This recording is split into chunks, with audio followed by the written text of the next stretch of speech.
l'invocation du pardon.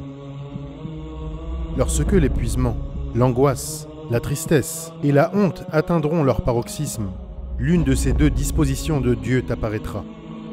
Sa colère ou sa satisfaction et son amour pour toi. En ce cas soit-il te dira: ô mon serviteur, j'ai couvert, moi, tes péchés dans le monde présent et, en ce jour, moi, je te les pardonne. Je t'ai pardonné l'énormité de ton crime et beaucoup d'autres fautes.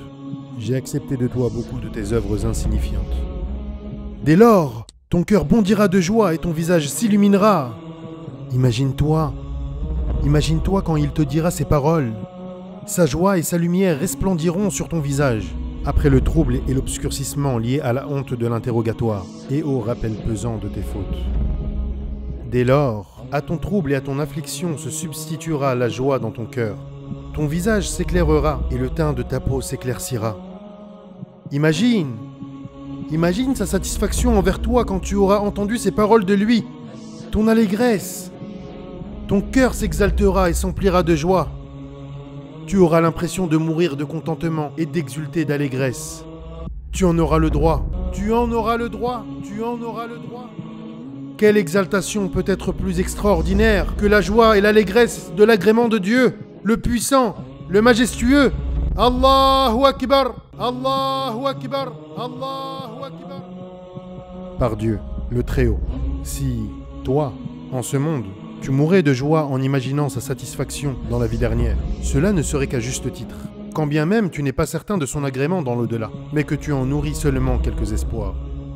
Comment en avoir la certitude dans la vie dernière? Si tu t'imagines que sa miséricorde et son pardon se manifesteront à toi, alors tu serais en droit que ton âme, hors de ton corps, vole de joie. Que sera-t-il lorsque tu entendras de Dieu, le Tout-Puissant, le Glorieux, sa satisfaction et son pardon pour toi? Ta peur s'apaisera, ton appréhension se dissipera, ton espoir et ton espérance se réaliseront, à jamais, dans la demeure éternelle.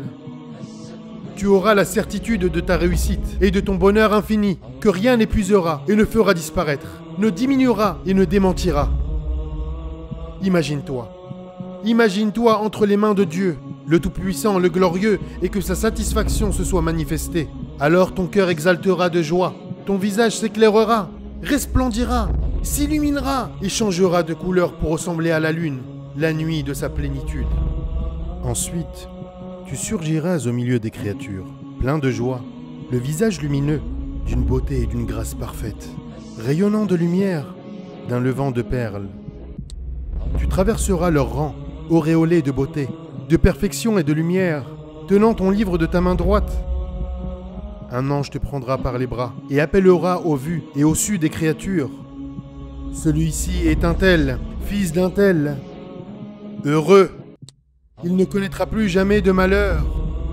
Ton Seigneur, le puissant, le majestueux, par sa satisfaction, aura marqué ta renommée auprès de ses créatures. Il aura justifié le bien que les gens pensaient de toi.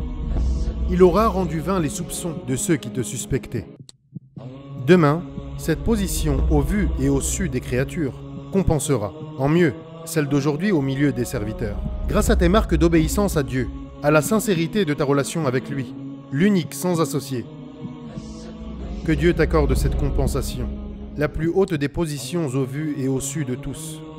Puisse-t-il inscrire sa grâce dans ta renommée et marquer ainsi de son amitié pour toi. Imagine que tu traverses les rangs des créatures, ton livre dans ta main droite, ton visage plein de beauté et de lumière, ton cœur gai et joyeux. Ils te regarderont avec des yeux exorbités, jaloux de ne pas obtenir de Dieu, tout-puissant et glorieux, ce que tu as obtenu de lui. Que ton espoir et ton espérance en Dieu dans cette quête soient immenses. Si Dieu, le Tout-Puissant, le Glorieux, te confère ce bienfait, alors tu l'obtiendras. C'est là l'une des deux dispositions qui s'offrent à toi, à savoir ton péril ou ta réussite. Safwan ibn Mahraz a dit: Je tenais par la main Abdullah ibn Amr quand un homme vint à lui. Il lui dit: Qu'as-tu entendu dire l'envoyé de Dieu, sallallahu alayhi wa sallam, sur lui la grâce et la paix de Dieu, à propos de la délivrance? J'ai entendu l'envoyé de Dieu, sallallahu alayhi wa sallam, sur lui la grâce et la paix de Dieu, dire: Dieu, le puissant, le majestueux, rapprochera de lui. Le jour de la résurrection, le croyant jusqu'à le placer sous sa protection et lui dira : Ô mon serviteur, reconnais-tu tel et tel péché ? Oui, ô Seigneur. Ô mon serviteur, reconnais-tu tel et tel péché ?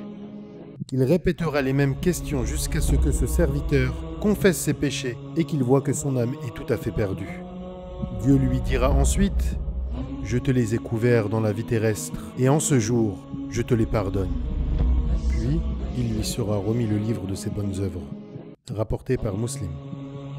Quant aux mécréants et à l'hypocrite, ومن أظلم ممن افترى على الله كذبا أولئك يعرضون على ربهم ويقول الأشهاد هؤلاء الذين كذبوا على ربهم ألا لعنة الله على الظالمين. Les témoins, les anges, diront : Voilà ceux qui ont menti à leur Seigneur. Que la malédiction d'Allah retombe sur les injustes. Coran, Sourate 11, verset 18. Au moment où Abdullah ibn Omar accomplissait les tournées rituelles autour de la maison, entre parenthèses Al-Kaaba, un homme surgit devant lui et lui dit : Ô Abdurrahman, qu'as-tu entendu dire l'envoyé de Dieu, sallallahu alayhi wa sallam, sur lui la grâce et la paix de Dieu, au sujet de la délivrance ? Il lui donna la même réponse. Selon Saïd, Qatada a dit : Aucun ne sera affligé en ce jour sans que son affliction n'apparaisse à chacune des créatures. Ibn Mas'ud a dit : Dieu, le puissant, le glorieux, déploiera, le jour de la résurrection, son pallium sur son serviteur croyant. Il tendra sa main vers le bas et dira : Ô fils d'Adam, ceci est une bonne œuvre que tu as accomplie tel et tel jour. Je l'ai agréée. Et voici telle faute que tu as commise tel et tel jour. Je te l'ai pardonnée. Le serviteur se prosternera et les gens diront : Oh, heureux est cet homme vertueux qui n'a trouvé dans son livre que des bonnes œuvres. Abdullah ibn Hanzala a dit : Dieu, le Tout-Puissant, le Glorieux, le jour de la résurrection, son serviteur debout devant lui fera apparaître ses bonnes œuvres entre les lignes de son livre et lui dira : Tu as fait cette œuvre ? Il lui répondra : Oui, ô Seigneur. Il lui dira : Je ne te déshonorerai pas aujourd'hui. En ce jour, je te pardonne. Il dira : فأما من أوتي كتابه بيمينه فيقول هاؤم اقرءوا كتابيه إني ظننت أني ملاق حسابيه. Tenez, lisez mon livre. En vérité, j'étais sûr d'y trouver mon compte. Coran, Sourate 69, versets 19 et 20. Quand, le jour de la résurrection, il sera sauvé de l'opprobre.